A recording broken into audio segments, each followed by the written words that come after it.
Bien, bonjour. Dans cet exercice, on va s'intéresser à déterminer la forme d'un champ électromagnétique entre deux conducteurs parfaits.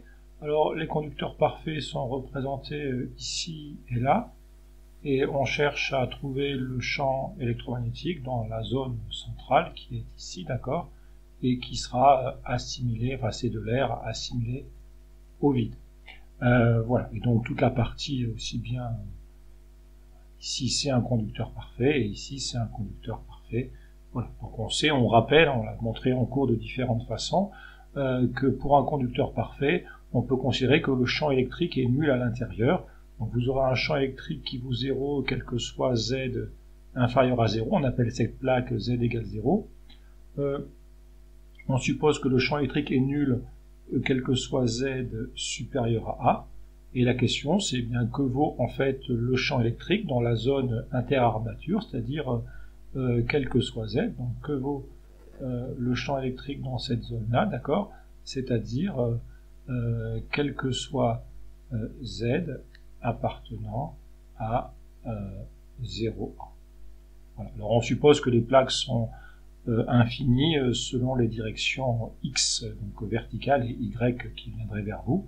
Voilà, et donc UZ comme ceci et UX comme cela. Et alors on se doute bien que le champ électrique sera a priori une onde stationnaire, et donc assez raisonnablement on va tenter, on va chercher les modes propres en fait, donc on va chercher des solutions en termes de modes propres, et on va tenter une solution avec une fonction de l'espace fois une fonction du temps.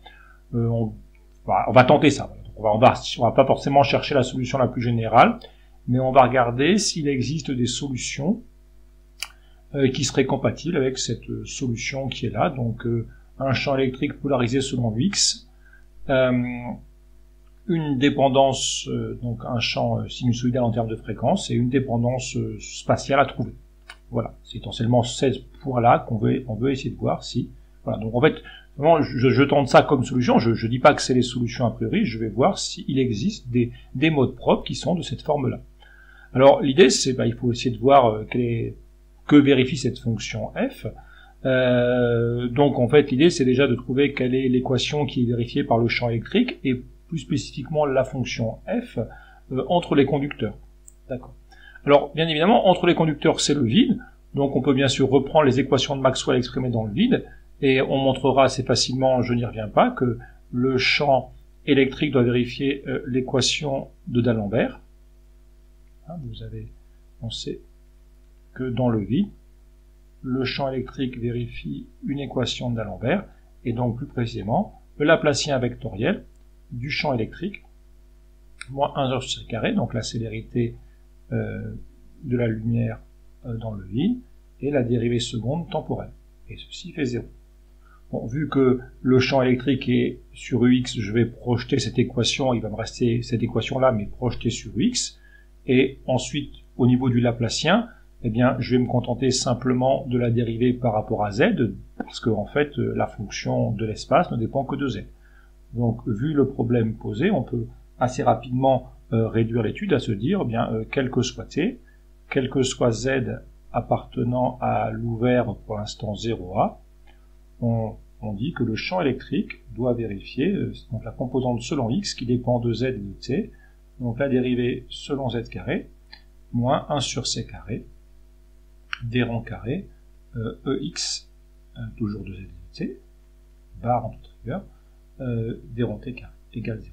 Donc j'ai fait deux opérations ici, j'ai fait une projection, donc c'est une implication, j'ai fait une projection sur X, et ensuite j'ai utilisé le fait que vu que la fonction de l'espace ne dépendait que de Z, je n'ai utilisé que la dérivée seconde par rapport à Z dans le Laplacien. Les autres termes font très simplement 0. Et maintenant ce que je fais, c'est j'injecte la forme du champ électrique proposé, ou de sa composante plus exactement. Donc quand je vais... Donc ça c'est déjà un premier résultat qu'on peut mettre en évidence, c'est déjà le premier résultat qu'on a ici, et on peut aller un tout petit peu plus loin, simplement, si on considère maintenant, si on remplace par l'expression de EX, on va donc avoir du E0, ceci va donc impliquer qu'on a E0, je recopie le début, ensuite c'est la dérivée seconde, donc j'aurai F seconde de Z, d'accord, moins 1 sur C carré, lorsque je vais dériver par rapport au temps, je vais sortir d'un i oméga 2 fois. Donc ça me fera donc un moins oméga carré, donc un i oméga au carré. Et ensuite je recopie bien les autres termes, donc E0, EI oméga t, f de z. Et ceci doit faire 0. Et alors, bien évidemment, c'est pas l'exponentielle temporelle qui est nulle, d'accord? Donc on pourra barrer ici. E0, alors bien sûr, il y a une solution qui consiste à prendre E0 égale 0, mais dans ce cas-là, vous avez la solution lorsqu'il n'y a pas d'excitation entre les armatures. C'est une solution possible, mais c'est la solution triviale qu'on va donc exclure ici. Et finalement, j'obtiens l'équation comme ceci, une équation extrêmement élémentaire sur Z, et j'ai bien sûr naturellement posé K égale oméga sur C pour le vecteur d'onde sans grande surprise. Voilà. Et donc voilà ce résultat qui doit être vrai. On insiste bien sûr sur le domaine où ceci s'applique, quel que soit Z appartenant à l'ouvert 0. Voilà. Alors, on a fini cette première étape. Maintenant, on va essayer grâce au... Alors, il reste à résoudre cette équation. Donc, on va résoudre cette équation et exploiter les conditions limites pour trouver l'expression complète du champ électrique. Alors, cette équation est extrêmement élémentaire. On va montrer que bon, des solutions réelles suffisent. Donc, en fait, bon, assez naturellement, enfin très simplement, vu qu'on a l'équation d'un oscillateur harmonique, on sait que, bien, quel que soit Z appartenant à l'ouvert 0A, on va donc avoir que f de z sera de la forme a cos kz plus 1b sinus, je vais peut-être l'appeler c parce que tout à l'heure j'aurais besoin du b pour le champ magnétique, donc je vais appeler c, c'est pas très grave, comme ceci. Alors maintenant j'ai besoin de conditions limites pour trouver a et c. Alors les conditions limites, alors on va rappeler qu'on doit avoir la continuité, vous devez avoir la, en fait, quand vous avez une interface, hein, on peut appeler 1 ici et 2 là, le vecteur normal n1, 2, il y a une relation générale qui doit vous être fournie hein, dans les énoncés qui vous dit que le champ électrique juste au-dessus de l'interface, moins le champ électrique juste en dessous de l'interface, c'est la charge surfacique sur epsilon 0 n1, 2. Et ça, c'est la normale à l'interface. Donc si vous faites par exemple ici ux, donc ici la normale à l'interface, je vais écrire ici la normale, ce serait par exemple UZ. Hein, la normale, si je prends, bien sûr l'interface est ici, hein, si je m'intéresse ici, serait dessinée comme ça, avec UZ ici qui serait l'interface qui vaudrait ici N12. Voilà. Et si j'applique sur ce cas-là, en fait, cette relation va s'écrire que E en Z égale 0 plus, moins E en Z égale 0 moins, égale sigma epsilon 0 n12, et je fais une projection sur la composante tangentielle, et ce qui me prouve, bon, forcément, là, c'est UZ, ça, c'est, concrètement, c'est pas faux, n2, mais dans ce cas-là, il vaut UZ, d'accord? Donc, forcément, je fais disparaître ce terme-là, et ce qui m'amène à conclure que, il y a forcément EX en Z égale 0 plus, qui est le champ qui m'intéresse, moins EX en Z égale 0 moins, qui vaut 0 parce que je suis dans le conducteur, hein, le champ électrique est nul dans le conducteur, donc en particulier sa composante selon X doit faire 0, parce que UZ scalaire UX ça fait 0, et j'en déduis que par continuité de la... Donc là je prouve en fait la continuité, c'est toujours vrai hein, ça, vous avez toujours, vu que la différence des deux champs est dirigée selon la normale, il y a toujours continuité de la composante tangentielle, et vu que le champ intérieur est nul, eh bien on a aussi ce résultat-là qui fait 0. Vous pouvez faire la même chose de l'autre côté, au niveau de Z égale A, et donc on peut montrer, donc on vient de montrer en fait, que nécessairement E en Z égale 0 plus, et de T, quel que soit T, devait être égal à E en Z égale 0, et pardon, il devait être aussi égal, Z égale 0 moins, parce que je vais faire comme ça, je viens de montrer que E en Z égale 0 plus valait 0, et de la même façon, si j'applique la même méthode à droite, j'aurai E en Z égale A moins et en T équivaut 0. Mais vu la forme du champ électrique, imposer le champ électrique qui s'annule en 0 plus et en A moins, vu la forme du champ électrique que je reprends ici, eh bien c'est pas E0 qui est nul, c'est pas exponentielle oméga T qui est nul, donc c'est bien F qui doit s'annuler. Donc ceci sera équivalent, pour le problème posé, à dire qu'on doit avoir en plus F en Z égale 0 plus qui vaut 0, et F en Z égale A moins, pardon, qui vaut également 0. Donc grâce à ceci, j'ai deux conditions pour trouver mes deux fonctions A et C, enfin mes deux constantes A et C. Donc je vais commencer par la première. La première donc va impliquer que f en z égale 0 plus égale 0, c'est équivalent à dire que A, un cosinus de 0 qui fait 1 plus C sinus de 0 qui fait 0 égale 0, donc A égale 0.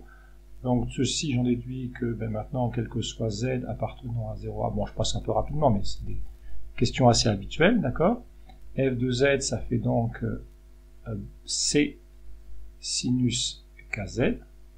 Et maintenant, j'applique la deuxième condition, qui est f en z égale A moins et de 0. Ça, qu'est-ce que ça va impliquer? Ça me fait que f en z égale A moins, ça serait écrit C sinus Ka qui fait 0. Alors c'est bien sûr pas C qui vaut 0, parce que si C vaut 0, on est revenu au même problème que tout à l'heure où on dit qu'il n'y a pas d'excitation électrique. Et donc ça implique que le sinus doit s'annuler, et on sait que le sinus va s'annuler si son argument vaut pi modulo pi. Donc en fait, on sait que les solutions, c'est de choisir que K indice P, c'est en fait pi sur A fois P, d'accord. En faisant ceci, vous voyez bien que K fois A, ça fait donc P fois pi, d'accord. Et donc ainsi, vous vérifiez bien toutes les solutions avec un P qui sera donc dans un N étoile, d'accord. Pour avoir toutes les solutions. Si vous prenez dans Z, en fait, il suffit de passer C en moins C pour avoir la même solution, donc c'est pas vraiment une nouvelle solution. Et donc vous avez les valeurs de K qui sont ici, d'accord. Donc en fait, K fois A doit faire en fait P fois pi, et c'est pour ça que j'indice, en fait, ça c'est bien un indice, j'indice K par un indice P, parce que vous avez toutes les valeurs de P possibles dans un étoile. Et donc au final, maintenant, si je reprends le champ électrique, quitte à le passer maintenant en réel, j'aurai que quel que soit Z, alors maintenant je peux étendre sur le fermé, vu que j'ai fait la continuité, et quel que soit T, donc cette fonction f de z est réelle, donc quand je vais prendre la partie réelle de tout, eh bien l'exponentielle et oméga t va faire un cosinus, et finalement j'obtiens que E, en z et en t, c'est donc le E 0, cosinus oméga t, et donc sinus pi p z sur A. Donc voilà pour l'expression, et UX bien sûr, voilà pour l'expression du champ électrique dans la cavité. Donc voilà pour l'expression du champ électrique dans la cavité. Alors maintenant, sans grande surprise, on trouve une onde stationnaire, d'accord. Donc là on reconnaît une onde stationnaire. On reconnaît ici sans aucune surprise une onde stationnaire, d'accord. Bon, on a c'est très voisin de la corde vibrante. Vous voyez, au lieu d'avoir, dans le cas de la corde vibrante, vous avez une corde fixée aux deux extrémités qui vérifie une équation d'Alembert. Ici, vous avez une excitation électrique avec une annulation du champ électrique aux deux extrémités qui vérifie une équation d'Alembert. Donc, sans grande surprise, même équation différentielle, même condition limite, on trouve des solutions assez comparables. Et donc, il y a une infinité de modes discrets, d'accord, solutions du problème qui peuvent exister dans la cavité. Donc, c'est ces modes-là que vous pouvez exciter. Et après, de façon générale, vous avez une combinaison linéaire de ces modes-là. Comme pour la corde vibrante, vous pouvez faire différents modes, le fondamental, les harmoniques. Expression du champ magnétique. Donc, alors, bien sûr, on en revient toujours au même. Attention, vous n'avez pas une onde cette onde est plane, cette onde est bien polarisée sur X, cette onde est monochromatique, mais elle n'est pas progressive. Donc, bien sûr, l'erreur, ce qu'il ne faut pas faire, c'est tenter un B qui vaudrait un U sur C vectoriel E. Donc ça ne marche pas parce que on n'a pas une onde progressive, d'accord, l'onde n'est pas progressive. Mais en revanche, dans ce cas-là, ce qu'il faut faire, c'est revenir aux équations de Maxwell, et le plus simple, c'est de partir sur le fait que le rotationnel de E, c'est moins d rond B sur d rond T. Donc on va recalculer rapidement le rotationnel de E. Donc le rotationnel de E, on aura d rond sur d rond X, d rond sur d rond Y, d rond sur d rond Z. On recopie d rond sur d rond X et d rond sur d rond Y. On fera vectoriel, donc on aura donc le EX de Z et de T. On aura 0, 0. On recopie le EX de Z et de T et on aura ensuite 0, 0 ici. Ensuite, je me contente, pardon, je suis un peu décalé, c'est pour ça que ça va marcher, excusez-moi. Donc le troisième 0 serait plutôt là, et je vais copier les deux autres, comme ça ce sera mieux. Je vais décaler un petit peu, d'accord? Voilà. Donc maintenant, on barre la première ligne, ça fera 0. Et en fait, le seul terme qui sera dans nul, c'est celui-ci, d'accord, hein, c'est le deuxième terme qui est là. Donc vous voyez le D rang EZ avec le EX, et ça c'est la deuxième composante, donc c'est sur Y. Donc en fait, on aura à calculer, en fait, on aura juste du D rang EX de Z et de C sur D rang Z, et ce sera sur UY.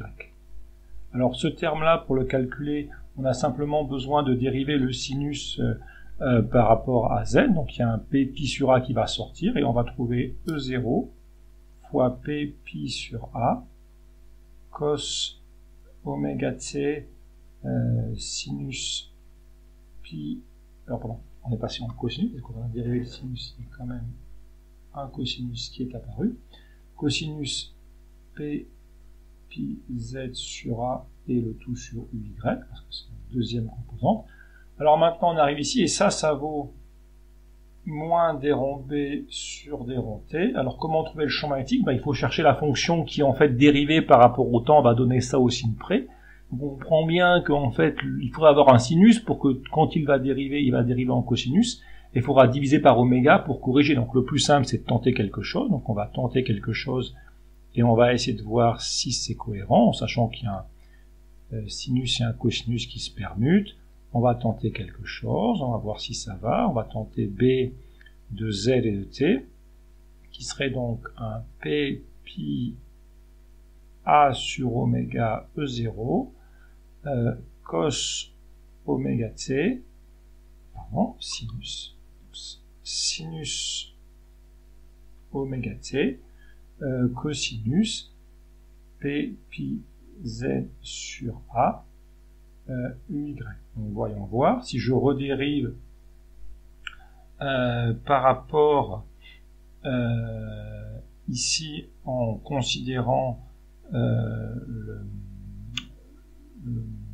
l'expression qui est ici, d'accord, si je redérive par rapport au temps, eh bien le sinus va se dériver en cosinus, le oméga se simplifiera avec l'oméga, mais par contre il reste un signe moins ici qu'il faut corriger, d'accord? Donc normalement, si j'ai pas fait d'erreur, je me laisserai vérifier, mais il doit falloir mettre un signe moins là pour que ce soit cohérent, d'accord? Quand j'ai dérivé le D rang EX, là il n'y avait pas de moins parce que quand je prenais les composantes, c'était bien cette composante-là qui était la composante positive qui apparaissait, d'accord? Et le moins là se répercutait, et le moins là reste, parce que quand je dérive le sinus en cosinus, ça ne change pas le signe.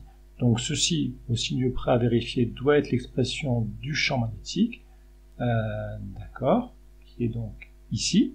Voilà pour l'expression du champ magnétique. Alors on remarque que, en fait, on a bien un champ électrique. On peut remarquer rapidement que on a un champ électrique, E0.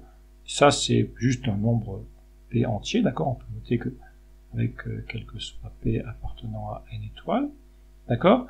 Et là, on a A oméga, donc on a une longueur et l'inverse d'un temps, donc on a quelque chose qui est dimensionné ici à une vitesse, à une célérité, et donc on a bien un champ électrique sur une vitesse, ce qui est bien homogène à un champ magnétique.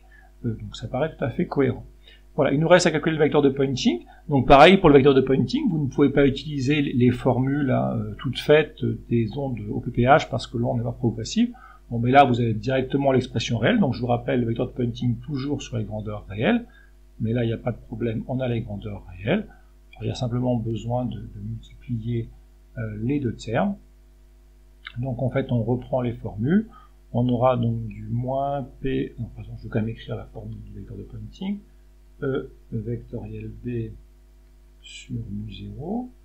On aura un champ électrique E qui est donc selon UX au départ, un champ magnétique qui est sur Y, on aura donc un résultat sur UZ, donc on aura un résultat qui est sur UZ.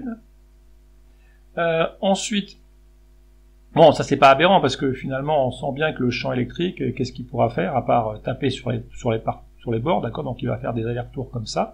L'onde va faire des allers-retours et donc l'onde se propage plutôt sur les, enfin, donc l'onde a envie de se diriger selon UZ puis selon moins UZ, d'accord? Et donc le vecteur de pointing selon UZ à un instant donné ça paraît pas aberrant. J'ai le mu0 qui est là, j'ai un p pi a sur oméga, donc ça va me faire du p pi a sur oméga mu0. J'aurai E0 mais qui apparaît deux fois dans le champ électrique et dans le champ magnétique. Ensuite j'ai donc en temporel j'ai un sinus oméga t, cosinus oméga t, donc le sinus oméga t qui vient du champ magnétique et le cosinus qui vient du champ électrique, et j'ai à nouveau aussi une quadrature spatiale en cosinus p pi za et sinus p pi za, voilà, et le tout on a dit selon uz. Alors si je me suis pas trompé, enfin je vous laisse vérifier, il doit y avoir un signe moins, s'il y a bien un signe moins dans les calculs qu'on a fait là, vous referez au besoin le rotationnel, d'accord, qui a été déduit de l'équation de Maxwell-Faraday. Voilà pour ceci. Voilà, alors le point important, c'est pas vraiment le signe qui est là, le point important c'est de s'intéresser au... Alors le vecteur de pointing instantané n'est pas nul, et pensez à la corde vibrante, hein, si vous pensez à la corde vibrante qui oscille, pourquoi c'est pas nul? Pensez à la corde vibrante, enfin, la corde vibrante, au cours du temps, elle va quand même osciller comme ceci. Donc vous voyez bien que, ou même on peut prendre un mode plus élevé, on peut prendre par exemple un 2 ou peu importe, enfin, un mode comme ça. Donc vous voyez bien que, bien en fait, tous les points ne restent pas à la même, tous les points ne restent pas forcément à la même position. Donc il y a bien de l'énergie mécanique qui fait qu'elle se déplace. L'énergie cinétique peut se transformer en énergie potentielle pour la colle, etc., etc. Donc de façon à l'instant donné, le vecteur de pointing ici n'est pas nul non plus. Mais en revanche, si vous vous intéressez à la moyenne du vecteur de pointing par rapport au temps, si vous considérez la valeur moyenne du vecteur de pointing dans le temps, en fait, ça revient à des coefficients multiplicatifs près à faire la moyenne d'un cosinus oméga t sinus oméga t. Et on sait que ceci fait 0 en moyenne. D'accord? Donc en fait, le vecteur de pointing fait 0 en moyenne, ce qui est cohérent avec l'idée d'une onde stationnaire. Une onde stationnaire. Donc ça veut simplement dire que eh bien, l'onde, elle est dans la boîte, quoi, et puis elle reste dans la boîte. Donc, vous avez de l'énergie, mais qui est stockée dans la boîte. Voilà. Donc voilà pour cet exercice. Donc si on revoit rapidement la totalité, donc on vient faire un schéma de la situation. L'équation vérifiée dans l'espace entre les plaques, c'est forcément l'équation de D'Alembert. Bien savoir la projeter, d'accord, la projeter et s'intéresser aux bonnes composantes. Donc attention, ne rien oublier dans le calcul du Laplacien. Ensuite les conditions limites. On rappelle que cette formule doit vous être fournie. Et simplement, il faut savoir l'exploiter. Et ensuite, le champ magnétique. Donc, encore une fois, si vous n'avez pas une OPPH, il faut vraiment revenir à la Maxwell-Faraday ou Maxwell-Ampère selon les cas, selon que vous avez B ou E au départ, faire les calculs. Bon, vérifier qu'on n'ait pas d'erreur de signe, j'en ai peut-être fait une dans le calcul de ce terme-là. Il faut faire un petit peu attention. Ou vérifier au moins l'homogénéité de votre terme, d'accord? Et ensuite, le vecteur de pointing. Donc, bien sûr, faire les calculs sur les grandeurs réelles pour le vecteur de pointing. Et bien sûr, un vecteur de pointing qui sera en moyenne nulle, parce que l'onde est stationnaire et donc oscille sur place. Voilà pour cet exercice. Je vous remercie.